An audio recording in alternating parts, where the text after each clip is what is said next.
What's up, New Vintage Church? And a warm welcome to anyone who may be watching us for the very first time. We are so glad that you've decided to join us today.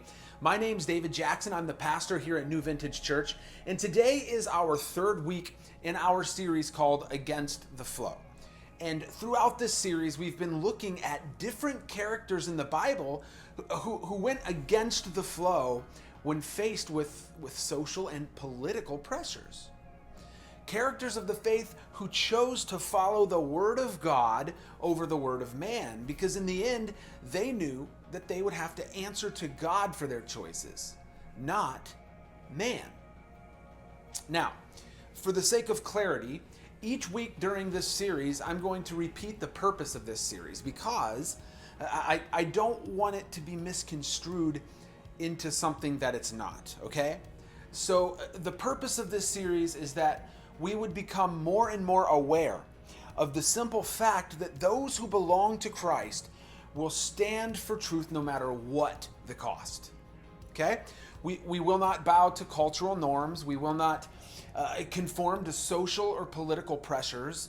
We will not compromise the truth for anything or anyone, even if that means facing the earthly repercussions. Simply put, the way of Christ is the opposite way of the world. Living a godly life looks different than the world around us. And sadly, there is a ton of pressure and manipulation happening right now, right? We've all seen it. We're all experiencing it, even in the church, trying to sway us into certain mindsets and perspectives that are often contrary to biblical truth. And we as the church need to ask ourselves, what does it look like to make our decisions and base our views solely on the truth of God's Word? It's so important that that is important to us. So that's what this series is about. Now, let me tell you what this series is not about. This series is not about defiance. This series is not about being obstinate and antagonizing the world around us. This series is not meant to create an army of non-compliant people. But when faced with doing the will of God or the will of man, we must always, without a doubt, do the will of the Lord. Because we get our orders from God first, and ultimately, in the end, we have to answer to Him for what we do and what we say. So today, we will be looking at a rather well-known character, kind of like we did last week. Most of you have probably heard of this guy. He's known for his faithfulness to serving the Lord and how he refused to stop worshiping his God even after it was deemed illegal. And he ended up facing some pretty intense repercussions for going against the flow, but God protected him every step of the way. So today, we're going to look at Daniel. Yes, Daniel in the lion's den, a story that most of us know, but the truth is there is so much more to learn and take away from this passage than most of us actually realize. Being saved from the lion's den is only a fraction of what actually happened in the overall story. So once again, I'm going to ask all of you to keep an open mind to hear the entire story today. So I hope that you will do that for me. Put all your preconceived notions of the lion's den out of your mind and just see what God's Word has to say. All right, so let's start by getting a little bit of a character profile of Daniel, like we will be doing every week with our characters throughout this series. So who is Daniel? Who is Daniel? Well, we know that Daniel was in the lineage of David, meaning he was a Jew, and he was taken captive by the king of Babylon when he was very, very young. And we know that he was a very good-looking dude because he was basically chosen by King Nebuchadnezzar to be eye candy around the palace. He wanted a bunch of young, good-looking, fit young men to be working in his palace. We know that Daniel was extremely wise and he was intelligent. And in the beginning chapters of the book of Daniel, we find out that he has a special gift of interpreting dreams. But one thing that's very interesting about Daniel that I believe gets overlooked is that even though he was a faithful man of God who demonstrated his faith in all that he did, he became a politician. That doesn't seem to add up, does it? It just seems like good moral behavior and politics just don't always seem to meet. But he actually became a politician who supervised the king's governors. In fact, he was made an officer in Babylon by 4 different kings. It was King Nebuchadnezzar, King Belshazzar, King Darius the Mede, which is the king who's going to be in our story today, and then also King Cyrus of the Persians, which we will also be talking about him a little bit at the end as well. So Daniel was a godly politician. If there was such a thing, now we know there is. Now, the whole book of Daniel calls for faithfulness among God's people of every generation. It's a great book for teaching what it looks like to be believers living in a foreign land that is basically hostile to our faith. Living in a world and a culture that wants nothing to do with the ways of God. And Daniel demonstrates how to be effective as a witness for Christ while living and governing a godless nation. So, the title of my message today is How to Transform a Nation. Because the truth is, a nation will not be transformed for Christ simply by whether you vote red or blue. I'm sorry. It goes so much deeper than that. And believers need to understand that their role in this world is crucial in the outcome of how a nation responds to the things of God. And Daniel, he's going to show us how to effectively transform a nation for God. Let's pray.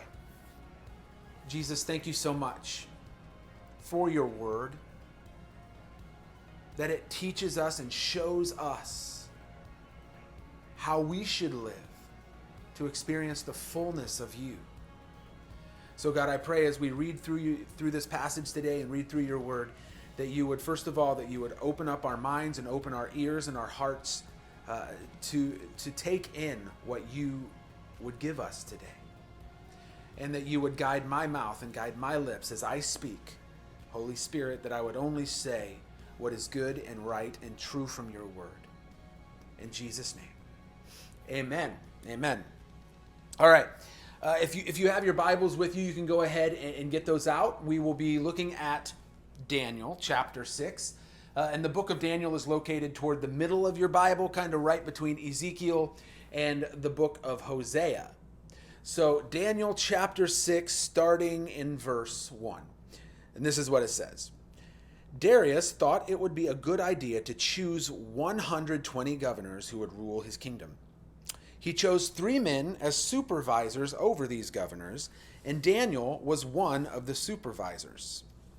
The supervisors were to ensure that the governors did not try to cheat the king. So obviously these supervisors had the king's total trust because they were the ones who were making sure that the other governors under them were being honest.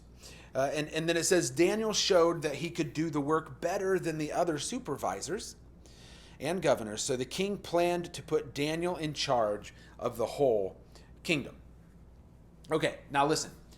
Daniel was a high-ranking official in the Babylonian government, meaning that God put him in an incredibly influential place of power in the midst of an extremely godless and probably safe to say a very corrupt government, as we will see here in just a few minutes. But I want to mention that if you look throughout Scripture, especially the Old Testament, God often puts believers, he puts his people in government offices in order to keep his will and his ways visible to the world. Now, allow me to go on a little rant here, if you will. There's this modern Christian mindset out there that basically says that the church should have nothing to do with politics or government because we aren't citizens of this world, we are citizens of heaven. Now, that is true. We are citizens of heaven. We are not citizens of this world. But as citizens of heaven, it is our responsibility to bring the gospel to the entire world. That's our mission. It's a global mission, and it's a large-scale mission. And Christ's people need to be involved in every aspect of our culture, bringing biblical ideas, biblical mindsets to the table while teaching and modeling godly convictions. To change the world with the gospel of Jesus Christ, we have to make the gospel available in every home, every school, every place of employment, within every government. The church needs to cultivate the culture. We have to get rid of this American Christian mindset that the only way to do ministry is by holding a staff position at a church. Church is not the only place for ministry. Christians need to be lighting the world, lighting up every profession, not withdrawing, because being set apart doesn't mean to be withdrawn, church. It means that we show the world the godly way to do things. We do it differently. We're set apart. We need to light up the darkness. Jesus actually says in Matthew 5, he says, "You are the light of the world. A city set on a hill cannot be hidden. Nor do people light a lamp and put it under a basket, but on a stand, and it gives light to all in the house. In the same way, let your light shine before others, so that they may see your good works and give glory to your Father who is in heaven." Listen, Christians living in today's world have both a responsibility to be faithful to God and a responsibility to be productive citizens in this society. And Daniel is a great example of how to achieve such a balance. And Daniel's profession, as we've discussed, was politician. And he was able to make an impression on the king because of his godly values that overflowed into his work. So it's not unchristian to care about politics or social issues. In fact, the church should be modeling the standard of what those things should look like. And that's why we need godly men and women like Daniel in our politics, because we need to be very, very careful that we don't let our politics shape our faith. Because let's be honest, here in America, both sides have their issues, right? Whatever you're voting for, there's still something that you wish you weren't voting for on either side. So we need to make sure that our faith is what shapes our politics. We need to care about the people who are leading our countries. And the idea that they are bringing other ideas to the table, and the things that they are supporting and standing for, we should care about. We aren't voting for people. We don't vote for people. We vote for an idea. We vote for a mindset to which we believe will give us a greater opportunity to be a city on a hill, right? To take the gospel further. We have to make the gospel available everywhere we go. The church needs to cultivate the culture, not the other way around. And that starts by living out your faith right here where you are, in your place of employment, in your school, in your home, in your government. We have to cultivate the culture. So the king is so impressed with Daniel that he wants to put him in charge of the entire kingdom. And this is what happens in verse 4. Because of this, the other supervisors and governors tried to find reasons to accuse Daniel about his work in the government. But they could not find anything wrong with him or any reason to accuse him, because he was trustworthy and not lazy or dishonest. Finally, these men said, "We will never find any reason to accuse Daniel unless it is about the law of his God." So the supervisors and governors went as a group to the king and said, "King Darius, live forever. The supervisors, assistant governors, the people who advise you, and the captains of the soldiers have all agreed that you should make a new law for everyone to obey. For the next 30 days, no one should pray to any god or human except to you, O king. Anyone who doesn't obey will be thrown into the lion's den. Now, O king, make the law and sign your name to it so that it cannot be changed, because then it will be a law of the Medes and Persians and cannot be canceled."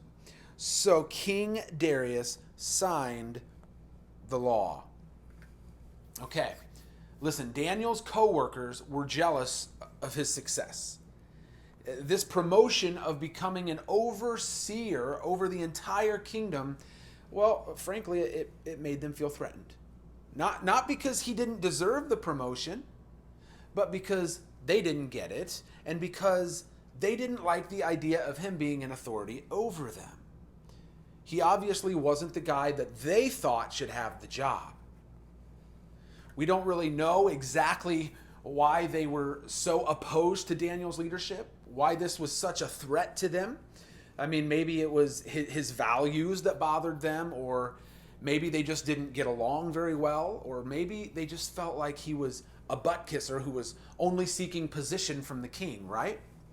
But I personally believe that if you look at their response and how hard they tried to keep him from gaining that power, and by seeing these men, the character of these men, I think that they would lie, they would manipulate in order to get him out of there. I believe that he probably saw that they were not trustworthy. I think that Daniel had some dirt on them, and they knew that once he was given that authority, they'd be gone. I mean, why else would they have gone to such great lengths to get rid of him? Now, obviously, I can't say any of that for sure. That's all speculation. But I can say that godly men and godly morals and values will always be a threat to a godless world or a godless culture. When we as believers stand for the truth, we will face opposition. And if we are truly living godly lives, we will be above reproach, meaning they won't be able to accuse us of anything out of line. And I love that no matter how hard these men tried, they couldn't find any dirt on Daniel. He was found above reproach because it says that he was trustworthy. He was not lazy or dishonest. Those are good qualities. So they knew that it was a lost cause to accuse him of any kind of crime concerning his job. So they decided to set him up by attacking him in the one place that he would refuse to comply. This was manipulation at its finest. So basically the entire government under the king, except for Daniel, they conspire together and create an elaborate plan designed specifically to trap Daniel while flattering the king in the process. It's a good plan, right? So they present this new law to the king, and the king, not realizing that he was basically signing Daniel's death certificate, he blindly signs this new bill, and the Do Not Pray Act became official. And this new law was clear about the repercussions for breaking it. Anyone who disobeys this law will be thrown into the lion's den. And then it says in verse 10, even though Daniel knew that the new law had been written, he went to pray in an upstairs room in his house, which he had windows that opened towards Jerusalem. Daniel went against the flow. It says 3 times each day Daniel would kneel down to pray and thank God, just as he always had done. In other words, Daniel refused to comply with the law of the land because it would have compromised his godly responsibilities as a believer. And then it says, then those men went as a group and found Daniel praying and asking God for help. So they went to the king and talked to him about the law he had made. They said, didn't you sign a law that says no one may pray to any god or human except you, O king? Doesn't it say that anyone who disobeys during the next 30 days will be thrown into the lion's den? The king answered, yes, that is the law, and the laws of the Medes and Persians cannot be canceled. Then they said to the king, Daniel, one of the captives from Judah, is not paying attention to you, O king, or to the law you signed. Daniel still prays to his God 3 times every day. The king became very upset when he heard this. He wanted to save Daniel, and he worked hard until sunset trying to think of a way to save him. So even though these men had been successful in trapping Daniel and manipulating the king, they were now on the king's bad side because the king loved Daniel. It goes on in 15. Then those men went as a group to the king. They said, remember, O king, the law of the Medes and Persians says that no law or command given by the king can be changed. So King Darius gave the order, and Daniel was brought in and thrown into the lion's den. The king said to Daniel, may the God you serve all the time save you. That response right there proves that everyone knew who Daniel actually served and where his allegiance actually was, and that he was open about his faith and his God. It says, a big stone was brought and placed over the opening of the lion's den. Then the king used his signet ring and the rings of his royal officers to put special seals on the rock. This ensured that no one would move the rock and bring Daniel out. Then King Darius went back to his palace. He did not eat that night. He did not have any entertainment brought to him, and he could not sleep. So, the poor king realizes that he's really screwed up, right? Maybe having the entire nation pray to him wasn't as satisfying as these men had made it sound. You ever gone through something like that?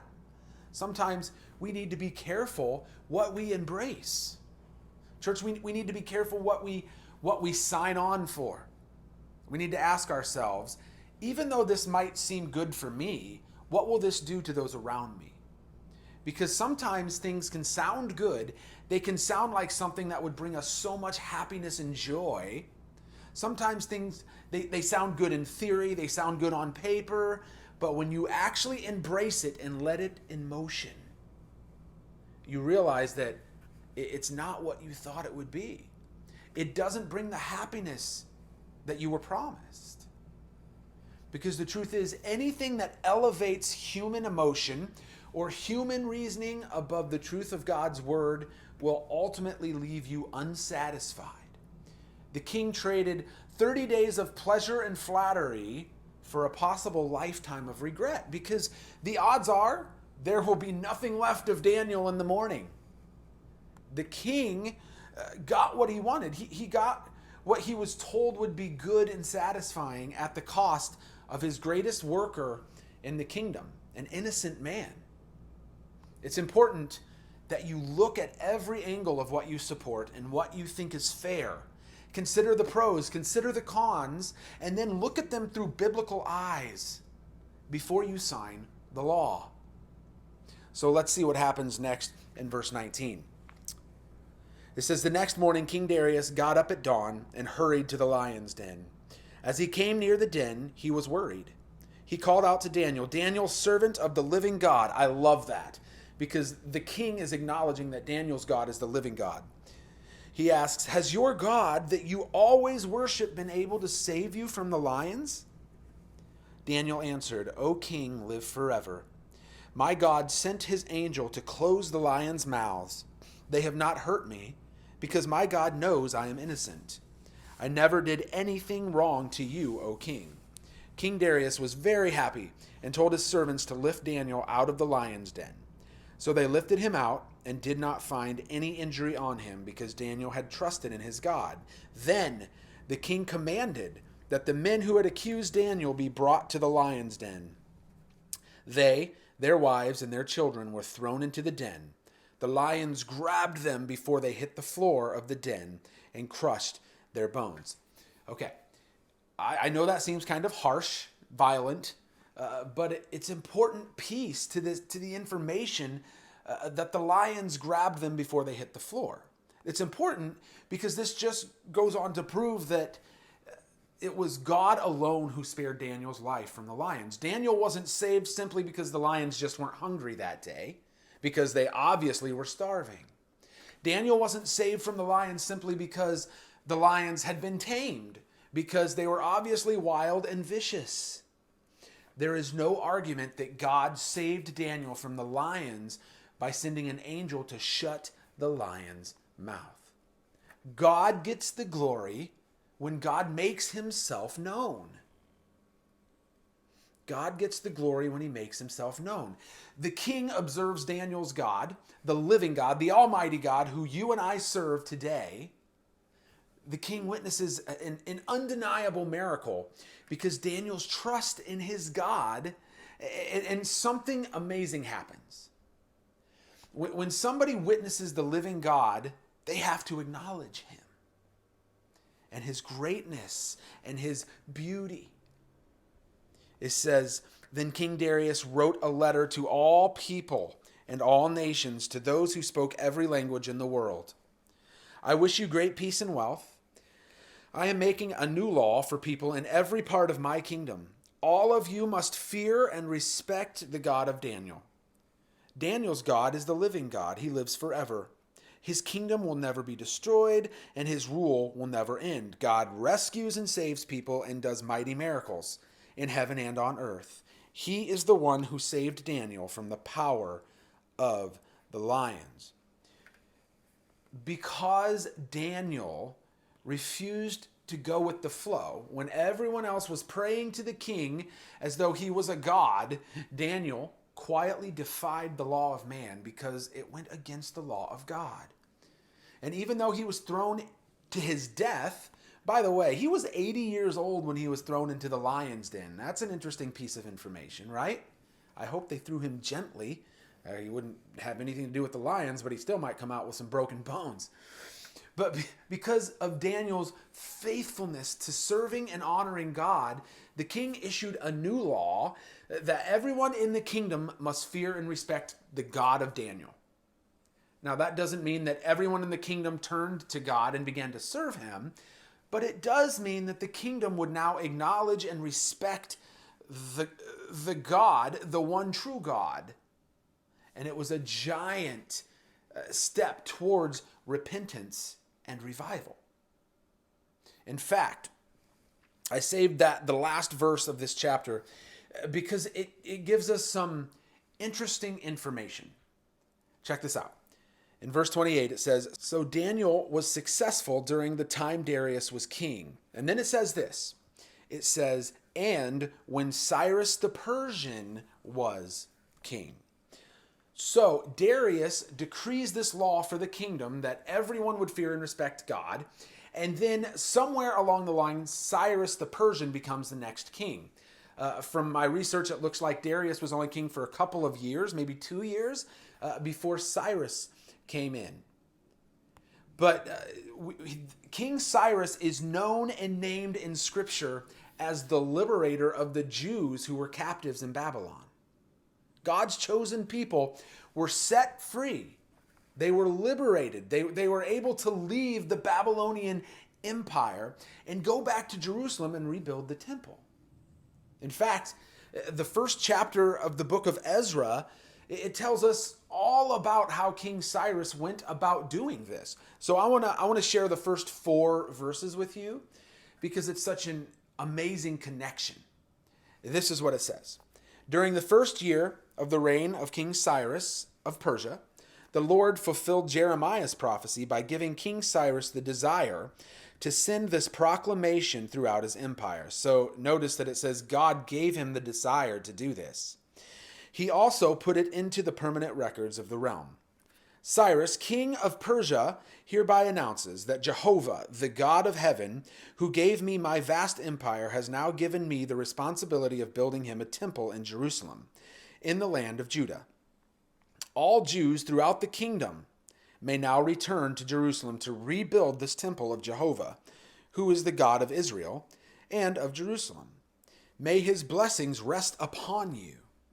Those Jews who do not go should contribute towards the expense of those who do, and also supply them with clothing, transportation, supplies for the journey, and a freewill offering for the temple."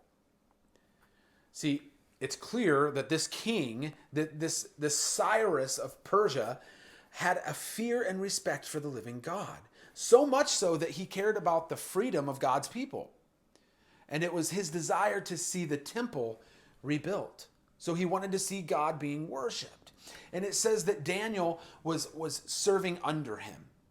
And I can just about guarantee you that Daniel had something to do with the king's decision to liberate the Jews. See, I personally don't think this story is solely about the lion's den or solely about God's protection. I don't even think it's the story solely about Daniel's faithfulness, though I do believe that all of these things are important to the story. I believe that this story as a whole is about transforming this nation, this kingdom, changing its government to rule in favor of the law of the living God, and then liberating God's people. Now, in closing, I want to give you a few real quick takeaways from the passage that we just read, a few practical things that we can apply to our lives today. on how to transform a nation. And the first takeaway is be diligent in your work because your work is a ministry. Listen, I know I mentioned this before, but we have to get out of the American Christian mindset once again that ministry only happens at church. That is a complete lie. You are a minister for Jesus Christ right where you are. It doesn't matter where you are still a minister. It is the pastor's job to equip you to go out and do ministry. You are a minister. But let me tell you, you're not going to make a very good impression on the people around you if you're a crappy worker. Our passage is started by telling us that Daniel was chosen as one of 3 men to supervise 120 governors, right? These governors were chosen by the king. And this goes to show that Daniel was a hard and trustworthy worker even before he was put into this position. He stood out above all the rest. And then the passage tells us that Daniel did the work better than everyone else, which resulted in a position with a lot of responsibility. He was being promoted basically to govern the entire kingdom. Now, I know that everyone has a completely different profession. You're probably not in government. You're not a government official.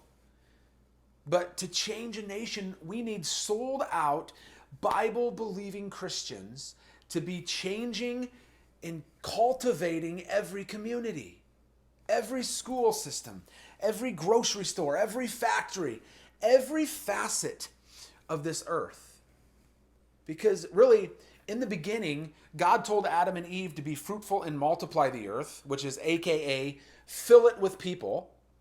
And then he told them to subdue it, to rule over it, to govern it, and have dominion over it. God intended his people to take his glory and his image and his character throughout the entire earth. And we need to be diligent in doing that. That call is still active. So what about you? Do you see your job as a mission field? Because that's exactly what it is. Do you work diligently knowing that you represent Jesus Christ? See, the church has to realize that if we want to see our communities and our nation transformed with the gospel, then we have to understand that everywhere we are needs to be cultivated for Christ. This nation needs to be filled with hard-working believers in every field. Number 2, make known your convictions. Do the people around you know that you belong to Christ and that you stand for the truth of God's word?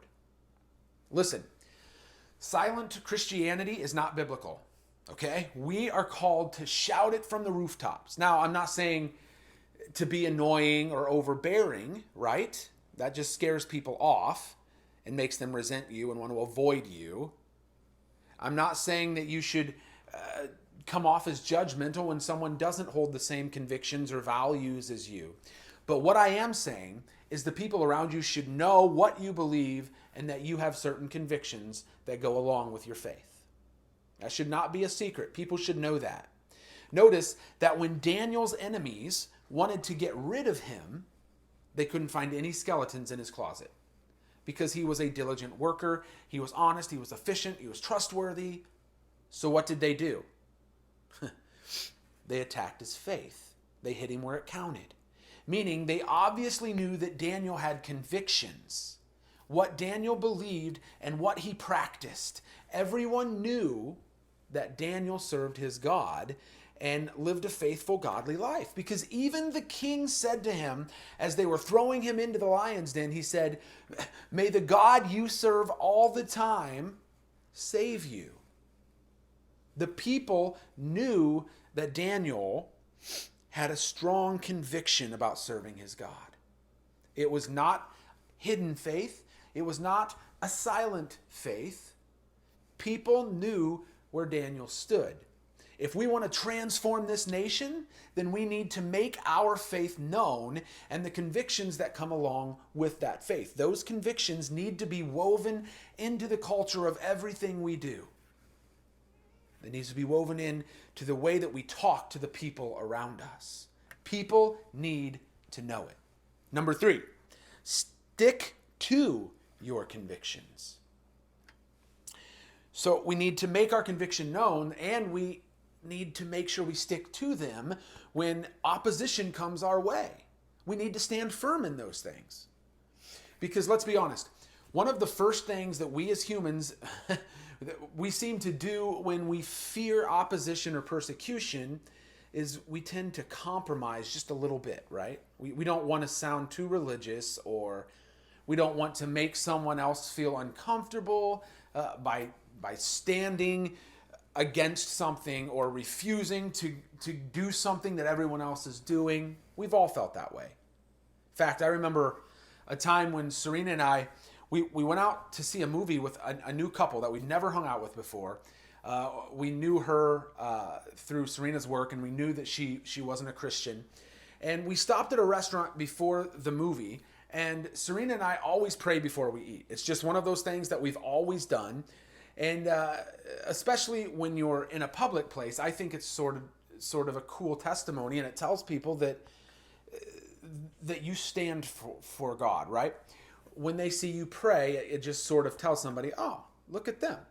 But for some reason, when you're sitting at a table with people who you don't know what they will think, and you've already committed to spending the rest of the evening with them, even if this makes them uncomfortable, it feels different, right?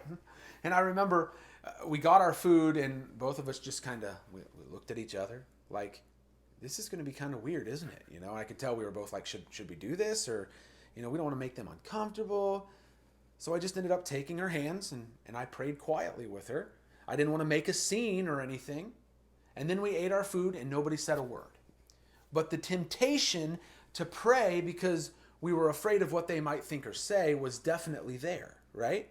But we stuck to our convictions. Not that I think praying before you eat is a biblical command, because you're not going to find it in Scripture, but it was the principle of not hiding who we were out of fear of persecution or opposition, right? And Daniel stuck to his convictions to pray to his God 3 times a day, even when the law said that he wasn't allowed. See, if we want to transform this nation for Christ, we have to be people who stick to our biblical convictions, even if it means being thrown into the lion's den. So what about you? Do you stick to your convictions in all circumstances, or are you willing to compromise them when things get heated or uncomfortable? Number 4, expect God to move in your situation. Do you believe that God is moving in your life right now? Or do you believe that God is doing something in our country right now? Because the truth is, He is. But I think that a lot of us, a lot of believers, have sort of limited God to only moving on a Sunday morning at a church service, right? For some reason, we only think that God exists and God moves when we're doing some sort of church-related activity, instead of trusting that He is moving in every aspect of our lives. He's protecting us. He's guiding us. He's teaching us. He's delivering us. He's sanctifying us. And just like Daniel trusted that God would move on his behalf, we need to be expectant people that God is moving in our situations as well. See, Daniel, he stayed faithful to his convictions, and it got him thrown into a lion's den. Wow. But God did a miracle. God moved in Daniel's situation. Daniel's faith was bold because he knew that he served a mighty God. So I ask you today, do you believe that you serve a mighty God? Is He actually mighty in your mind? Or have you limited God to an hour on Sunday mornings where you go home feeling good when it's over, and that's it till next week? Our God is so much greater than we can ever comprehend, and He is active in our lives and in our situations. And it's only when we actually believe and expect that God will move that we will live out our faith with no fear or regret like Daniel did. And because of Daniel's trust in God, God's glory was made known to all who were present. If we want to transform a nation for Christ, then we better expect God to move in this season. And lastly, number 5, elect leaders with a reverence for God. Once King Darius saw God move on Daniel's behalf, he immediately creates this law that said the entire kingdom would fear and respect the God of Daniel. Now, let me tell you, I'm sure that this law made a lot of people mad, okay? Because God's ways are contrary to the ways of man. This is why there's always so much resistance against godly issues in politics and just in our minds. We fight against these things because godly issues usually tell us that we can't do the things that we want to do. The things that we feel are good and should be fair and true are not always what the Bible says. And it's important that Christians support the leaders who have a reverence for God. Now, here's an interesting point. From the sounds of it, King Darius didn't turn to God on a personal level. He didn't claim that he would worship only the God of Daniel. But what he did do was acknowledge that Daniel's God was real and powerful and worthy of the kingdom's honor and respect. Sometimes God uses some of the roughest characters to do his will, to accomplish his plans. The Apostle Paul actually tells us that even if people are preaching the gospel for the wrong reasons, at least the gospel is being preached. And it can be said the same with our leaders, I think, even if they are supporting godly issues and godly mindsets for the wrong reasons, at least godly issues and godly mindsets are being encouraged and supported, right? See, if we want to transform a nation for Christ, then we need to make sure that the leaders in office have reverence for biblical convictions, not man-cultivated convictions that are based on what makes us feel good. Godly leaders will encourage more godly leaders. So my question to you is this: do you want to see our nation be transformed for God, like we just saw Daniel's kingdom be transformed? I do. And let me tell you, it's not going to happen overnight. It's going to take time. It's going to take God's people cultivating the culture. Like I said, we need Daniels in our political systems. We need Daniels teaching in our schools and in our universities. We need Daniels serving in our military. We need Daniels in our homes and in our churches. We need to saturate every facet of this earth with the life-changing gospel of Jesus Christ. Let's pray. Jesus, thank you that you are good and that you do give us our positions and that we want to be faithful in those, God. I pray that we would look at the place you've put us and say, how can I make this my ministry? How can I show Jesus to these people? How can we saturate the world with more of the gospel instead of just sitting back and just sort of blending in, God? I pray for our country. I pray for the church. I pray that we would see things through biblical eyes, that we would look at your word, and that we would be able to use that as a model as to what we support, what is important. Father, I thank you so much that you love us so much that you sent us Jesus. We thank you for the blood that you shed and the covenant that you made with us. We thank you for forgiveness, Jesus. I ask that you would just bless everyone with the rest of their day and that you would fill them with your Spirit. In Jesus' name, amen. Amen. Well, thanks for watching. I hope that you guys got a new perspective on the story of Daniel today, and get ready for next week where we will be looking at a character who was given a great task and he refused to be distracted until it was finished. I also want to say thank you for your giving and your generosity here at New Vintage Church. We couldn't continue doing what we're doing if it wasn't for your faithfulness, so I want to say thank you. If you're not giving right now, I highly encourage you to give that a try. God does tell us that we should be faithful givers. We make it really easy for you. We have two ways. You can give online. You just go to our website and you click on the give link. It's quick, it's easy, and it's safe. Or, as always, you can always give the old-fashioned way. You can mail us your tithes and your offerings. The church's address is P.O. Box 8704, Surprise, Arizona, 85374. Well, I love you guys. I hope that you've been blessed today and that you've been challenged, and I can't wait to see you next week.